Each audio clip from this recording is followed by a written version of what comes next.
Alkitab dalam bahasa Indonesia, Ibrani pasal 12. Kerana kita mempunyai banyak saksi, bagaikan awan yang mengelilingi kita, marilah kita menanggalkan semua beban dan dosa yang begitu melindangi kita, dan berlumba dengan tekun dalam perlumbaan yang diwajibkan bagi kita. Marilah kita melakukannya dengan mata yang tertuju kepada Yesus, yang memimpin kita dalam iman dan yang membawa iman kita itu kepada kesempurnaan, yang tengah mengabaikan kehinaan tekun memikul salib ganti sukacita yang disediakan bagi Dia, yang sekarang duduk di sebelah kanan takhta Allah. Ingatlah selalu Dia. Ingatlah selalu akan Dia yang bertekun menanggung bantahan yang sehebat itu terhadap dirinya dari pihak orang-orang berdosa, supaya jangan kamu menjadi lemah dan putus asa. Dalam perumulan kamu melawan dosa, kamu belum sampai mencucurkan darah, dan sudah lupakan kamu akan nasihat yang berbicara kepada kamu seperti kepada anak-anak. Hai anakku, janganlah engkau enteng didikan Tuhan, dan janganlah putus asa apabila engkau diperingatkannya, kerana Tuhan menghajar orang yang dikasihinya, dan Ia menyesal orang yang diakuinya sebagai anak. Jika kamu harus menanggung ganjaran, Allah memperlakukan kamu seperti anak.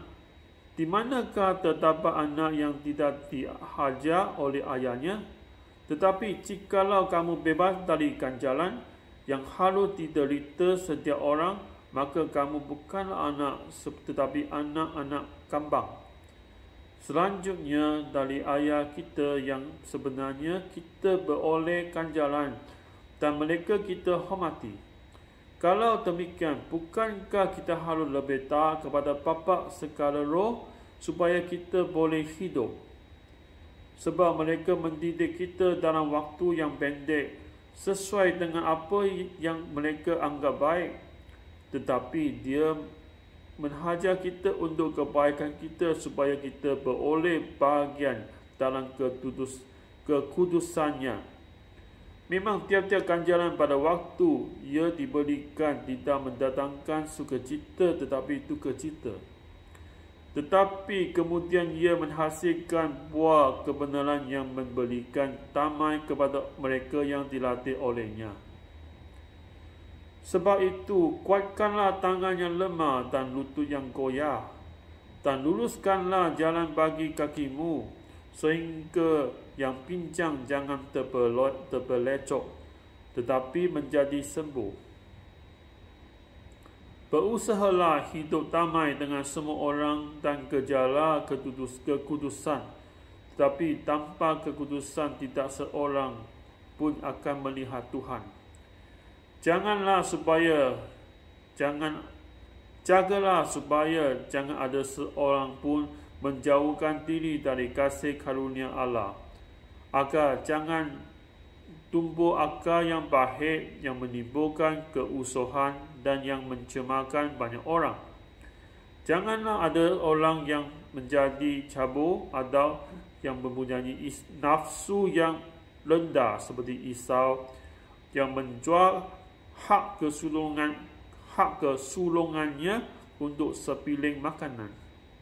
Sebab kamu tahu bahawa kemudian ketika ia hendak menerima berkat itu, ia ditolak, sebab ia tidak beroleh kesempatan untuk memperbaiki kesalahannya, sekalipun ia mencarinya dengan mencucurkan air mata.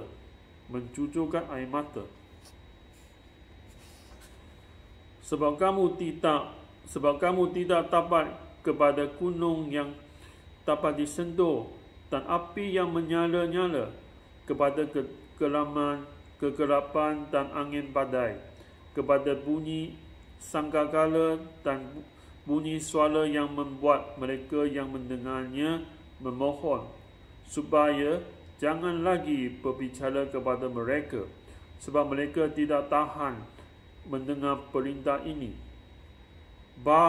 Bahkan jika binatang pun yang menyentuh gunung, ia harus dilempari dengan batu.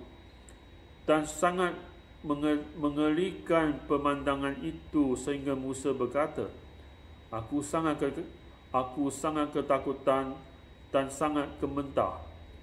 Tetapi kamu sudah datang ke Bukit Sion, ke kota Allah yang hidup, Yerusalem surgawi, dan kepada beribu-ribu malaikat, suatu kumpulan yang meriah, dan kepada jemaah anak-anak sulung yang namanya terdaftar di surga, dan kepada Allah yang menghakimi semua orang, dan kepada roh-roh orang-orang benar yang telah menjadi sempurna, dan kepada Yesus, perantara perjanjian baru, dan kepada darah pemercikan yang berbicara lebih kuat daripada darah Habil. Jagalah supaya kamu jangan menolak Dia yang berfirman. Sebab jikalau mereka yang menolak Dia yang menyampaikan firman Allah di bumi tidak luput, apalagi kita jika kita berpaling dari Dia yang berbicara dari surga. Waktu itu suaranya menggoncangkan bumi, tetapi sekarang Ia memberikan janji. Satu kali lagi, Aku akan menggoncangkan bukan hanya bumi saja, melainkan langit juga. Ungkapan satu kali lagi menunjuk kepada perubahan pada apa yang dapat digoncangkan, kerana ia dijadikan supaya tinggal tetap apa yang tidak tergoncangkan. Jadi kerana kita menerima kerajaan yang tidak tergoncangkan, marilah kita mengucap syukur dan beribadah kepada Allah menurut cara yang berkenan kepada-Nya dengan hormat dan takut.